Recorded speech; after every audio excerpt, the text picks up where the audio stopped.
17장입니다. 열왕기상 17장, 열왕기상 1절에서 7절까지 열왕기상 17장 1절부터 7절에 있는 말씀 우리 함께 큰 소리로 합독하시겠습니다. 시작. 길르앗 세우고 하는 자 중에 디셉 사람 엘리야가 아합에게 말하되 내가 섬기는 이스라엘의 하나님 여호와께서 살아계심을 두고 맹세하노니 내 말이 없으면 수년 동안 비도 이슬도 있지 아니하리라 하니라. 여호와의 말씀이 엘리야에게 임하여 이르시되 너는 여기서 떠나 동쪽으로 가서 요단 앞 그릿 시내가에 숨고 그 시냇물을 마시라. 내가 까마귀를 내게 명령하여 거기서 너를 먹이게 하리라.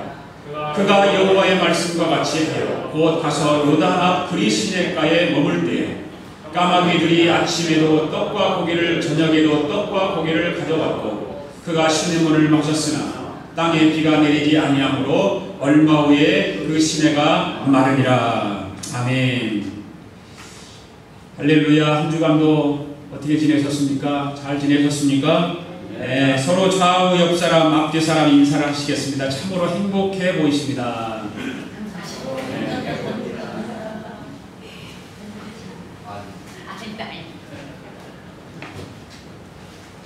하나님의 축복을 많이 받으시기를 바랍니다. 인사 한번 다시 한번 하십시오. 하나님 축복을 많이 받으십시오.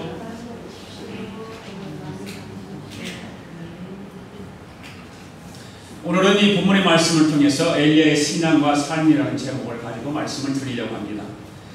주일 아침만 되면 어느 남편과 아내 둘 중에 한 사람만 교회를 가는 가정이 있었습니다. 아내가 교회를 가면 남편이 안 가고 남편이 교회를 가면 아내가 교회를 안 갔습니다.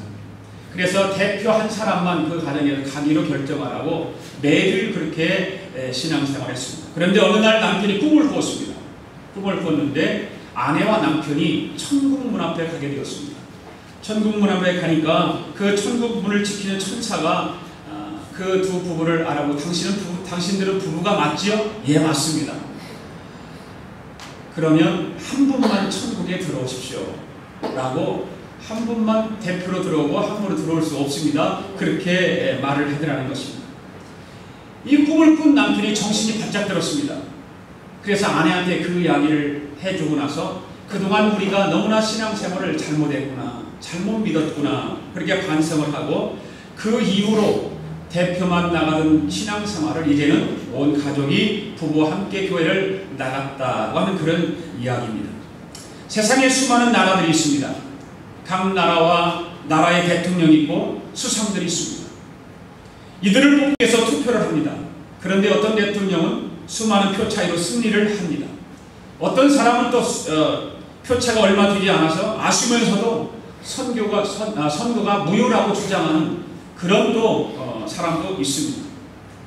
그런데 더 억울한 사람이 있습니다. 그거는 단 한 표 차이로 떨어진 사람들입니다. 단 한 표 차이로 내가 뭐가 당선이 되어야 되는데 당선이 안 되고 단 한 표 차이로 무엇을 얻어야 되는데 얻지 못하는 그런 사람들이 있습니다. 인간들이 모여 사는 세상은 한 사람의 명예를 중요하게 생각합니다. 한 사람의 명예 때문에 눈물이 흘리는 사람도 있고 어떤 사람은 기쁨이 오고 가는 것을 역사를 통해서 우리는 보게 됩니다. 그 예를 몇 가지 들어보겠습니다. 1645년에 단 한 표 차이로 올리버 클로멜은 영국의 통치권을 장악을 하게 됩니다. 단 한 표 차이. 또 1649년에 단 한 표 차이로 영국왕 찰스 1세가 그냥 처형됩니다. 단 한 표 차이. 그 다음에 1776년에 단 한 표 차이로 미국을 독일어 대신 영어로 국어로 채택을 합니다. 한 표 차이. 그 다음에 1923년에 단 한 표 차이로 아돌프 히틀러가 나치당을 장악하게 됩니다. 단 한 표 차이. 김일성 한 사람 때문에 남북이 갈라져서 60여 년이라는 세월이 흘렀습니다. 가끔 우리는 한 사람이 정말 중요하다라고 하는 사실을 느낍니다. 특히 역사의 혼란 뒤에는 한 사람이 더 중요한 것입니다. 그 한 사람이 어떤 사람입니다. 그 한 사람이 어떤 생각을 하고 있는가. 정말 중요한 것입니다. 그 한 사람이 만약에 하나님 앞에 헌신된 사람이었다면 세계 역사는 달라졌을 것입니다.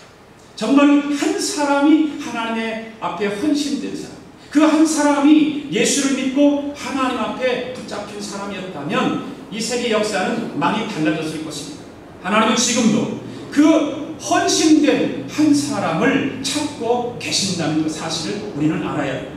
나 한 사람이 중요한 존재임을 오늘 잊지 않기를 원합니다.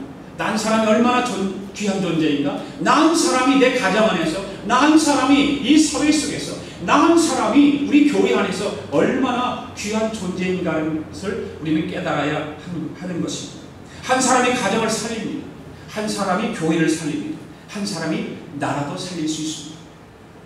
과거에 영국의 세계적인 나라로 만든 두 명이 다 여자아니었습니까? 세계적인 나라로 만든 영국의 두 여인 누굽니까? 한 명은 엘리자베스 여왕 1세, 또 한 명은 빅토리아 여왕. 두 여인이 영국을 위대한 국가로 만들었습니다. 그래서 여자 한 명이 변화되면 가족도 살리고 나라도 살릴 수 있다는 사실을 여러분 잊지 않기를 원합니다. 성경을 보면 또 우리 이런 어떤 스포츠 어떤 세계 관계들을 보면 대표성 원리를 강조를 하죠. 우리나라가 축구 선수들이 이제 지난번에도 우리나라가 뭐 몇 년 계속해서 지금 월드컵을 나가게 돼 있지 않습니까? 월드컵에서 우리가 나가서 우리나라 대표 선수들이 11명이서 축구 경기를 하는데 이겼다 생각해 보십시오. 이기면 누가 이겼습니까? 우리나라가 이긴 거죠. 대표성의 원리가 그래요. 축구 선수들이 11명이 나가서 뛰어서 우승을 했으면 우리나라가 우승한 거죠. 11명이 우승한 것이 아니라 우리나라가 우승한 거예요. 만약에 11명이 졌다면 우리나라가 졌다고 그렇게 생각을 하죠. 그렇게 말을 하고요. 바로 대표성의 원리입니다. 영적인 원리도 마찬가지입니다. 아담 한 사람 때문에 죄가 인간의 세계에 들어왔습니다. 반면에 예수님 한 분 때문에 인류의 구원의 길이 열리게 되었습니다. 바로 대표성의 원리입니다. 그처럼 우리 한 사람의 죄와 헌신도 엄청난 파급 효과가 있다는 사실입니다. 여호수아 7장을 보면 아간의 범죄 때문에 이스라엘 백성들이 아이성 전투에서 패합니다. 한 사람 때문에. 한 사람의 범죄로 인해서 이스라엘 백성 전체가 전쟁에서 패하게 되는 것입니다.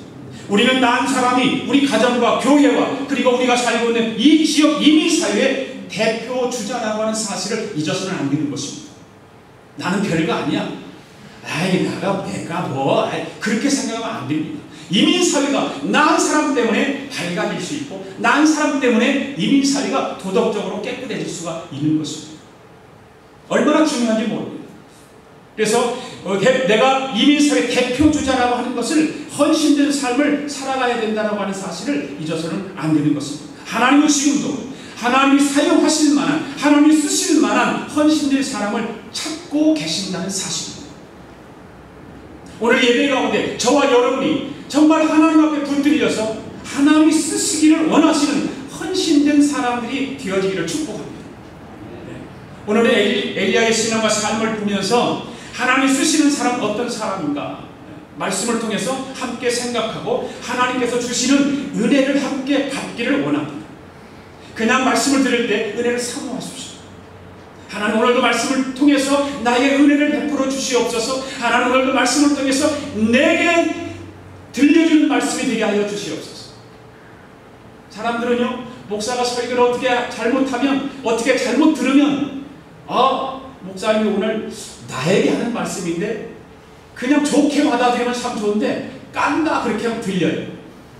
관계가 안 좋을 때 그렇게 교우들이 항상 생각을 합니다. 관계가 좋을 때는 강단에서 어떤 말씀이 선포되어도 그 말씀이 하나님의 말씀으로 들리고 은혜의 말씀으로 들리고 믿음의 말씀으로 들리는데 관계가 안 좋을 때는 목사님이 자기를 깐다 그렇게 생각합니다. 그렇게 생각하는 분들이 아무도 없으시기를 주님의 이름으로 축복합니다. 그래서 은혜의 말씀을 듣기를 원하고 하나님의 말씀을 듣기를 원합니다. 엘리야는 길르앗에 거주하는 지사 사람입니다. 그런데 모든 사람은 출생과 부모의 이름이 기록되어 있는데 엘리야는 출생과 부모에 대한 기록이 없습니다. 그래서 사람들은 엘리야는 하늘로부터 파송받은 천사였다고 하기도 합니다. 엘리야는 이스라엘의 아왕 시대 때 우상 숭배로 인해서 가장 악한 시대에 하나님으로부터 쓰임받았던 선지자 중에 한 사람입니다. 하나님은 시대마다 그 시대에 맞게 사람을 쓰십니다. 그런데 하나님은 어떤 사람을 쓰실까 하는 거예요. 어떤 사람을 하나님은 그 시대에 맞게 쓰실까?